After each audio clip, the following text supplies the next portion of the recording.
Hello. In this video, I want to talk about the primary and secondary response to fear. The primary response, or in other words, the first response, is something that happens automatically. We have no conscious control over this response, and it's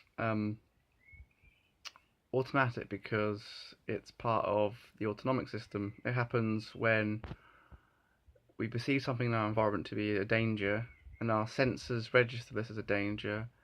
So it sends back the information to the brain, which makes the decision that we need to do something to keep ourselves safe. So the fight or flight response is activated, the alarm system, and we either fight the threat or we run away from it. So this is the automatic response, the primary response. It's something that we have no control over whatsoever. The secondary response is something that we do have control over, and it's something that we're making a choice to perpetuate. What happens with the secondary response is that we interpret the anxiety and the panic to be the danger, because in anxiety disorder there is no danger 99% of the time.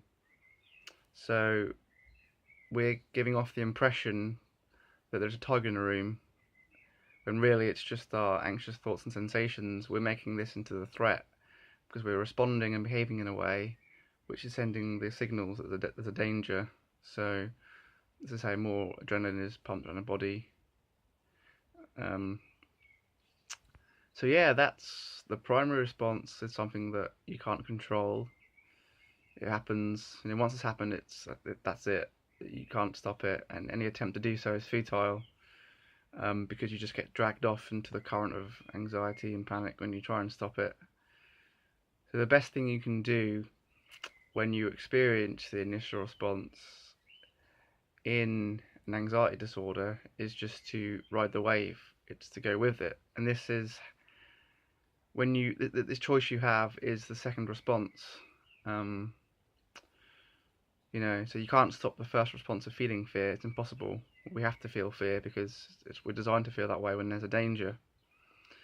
But obviously, there is no big bad wolf in an anxiety condition, because it's just the experience of fear itself. It's the sensations of fear and the thoughts of fear.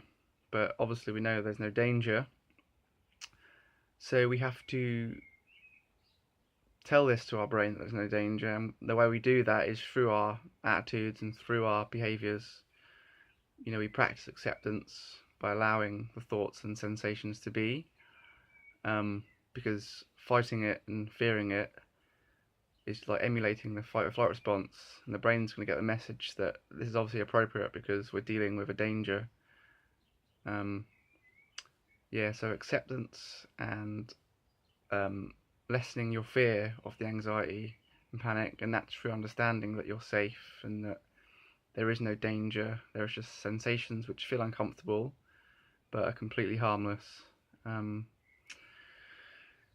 yeah, we get to choose the secondary response. We don't have to respond with fear. That's our choice, and that comes about through lack of understanding, because we don't know what's going on. We think that because there's no danger, that something awful is happening to us, that our body's attacking us. So we obviously will respond with fear, and because we're responding with fear, the brain's getting the message that we need to deal with it. So we'll activate the fight or flight response until the fear's passed. And I mentioned about acceptance and giving up the fear, and the next sort of thing to do is to just behave as normal as possible, and all is well. So the brain doesn't get the message that there is something to look out for. It'll get the picture. It'll be like, well, there is no tiger in the room, so I'll switch off the fight or flight response. This might not be entirely accurate, all the science I've just explained. It might be a bit off, but it's just from my own perspective. I hope you enjoyed my little explanation. I Have a good day. See ya.